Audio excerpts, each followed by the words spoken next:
Hi, this is Privateer Station, and this is another brief from Lana on Ukraine Channel 24, where Mark Feygin gave an interview regarding the visa restrictions implemented in European Union for Russian citizens. Original video aired on the 31st of August. Mark, there won't be a full European visa ban for Russians. Instead, it would be significantly reduce the number of visas, even though we would like that total ban very much. Then European Union foreign ministers did not reach agreement on this. What do you think, Mark? Why Europe made such decision? It happened because of obvious interest in Russian tourists or their money, or they see visa as an opportunity to run away from Putin's regime.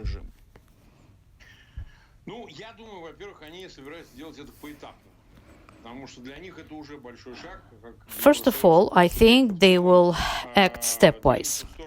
It is already a big step for Europe to move towards full suspension of Russian visa facilitation agreement, which will create some difficulties in getting visa.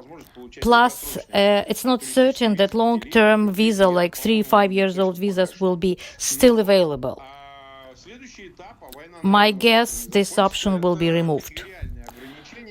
Next stage, that the war doesn't end up very soon, would be selection by categories like Russian officials, law enforcement, judges definitely would be banned.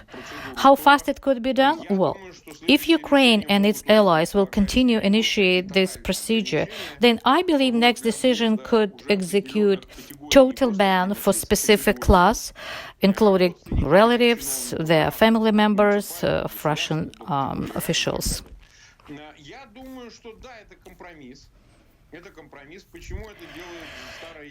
I think, yes, Europe does compromise on it. Why old Europe agreed to such deal against total ban? Well, financial gain is an obvious answer.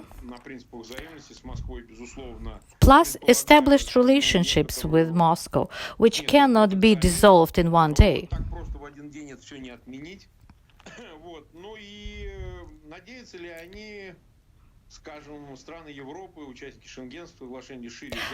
Does Europe hope influence with such measures Moscow?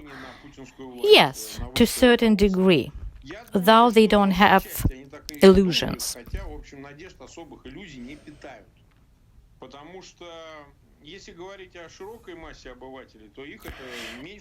If we will look at average Russian people, this limitation won't really affect them. They don't have neither money nor opportunities to travel to Europe. Concerning officials, which definitely affected by this, they might express discontent or grudge, though this reaction is not consolidated. It could give some resentment, like, why would we suffer? For what? It's one story if we conquered Ukraine, but there is no end to it in nearest future, and there is no perspective to reach Kiev. So these people represent maybe 1-2% of Russian population, along with their subordinates, mistresses, relatives, proxies, etc. They probably could redirect this resentment to a proper place of authorities, but to expect that they will remove Putin is unlikely.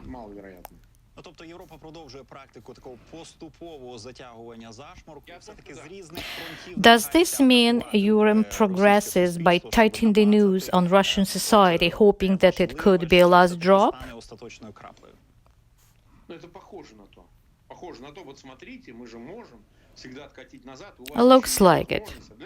Looks like it. Showing Russians that they still have a chance to escape drastic measures. All what they need to do is to stop the war.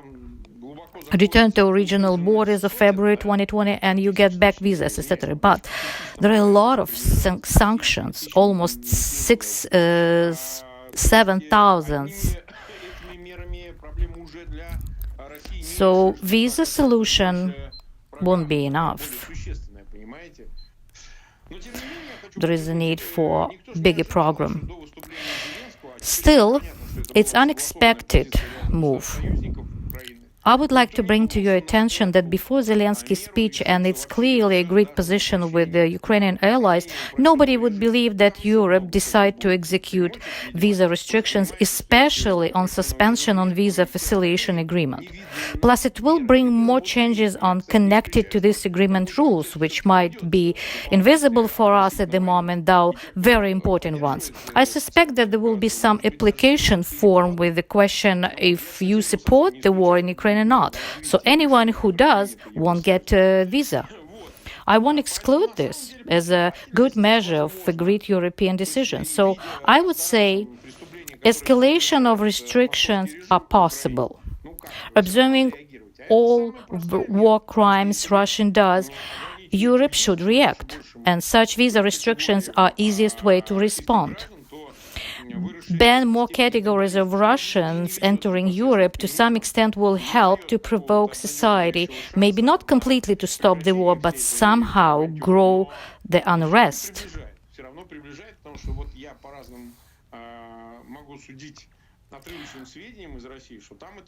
I have information from different sources in Russia that it's extremely painful. A lot of uncertainty about existing visas, applications, real estates, permanent residency, etc., especially in Baltic countries. And there is a chance of cancellation of existing visas.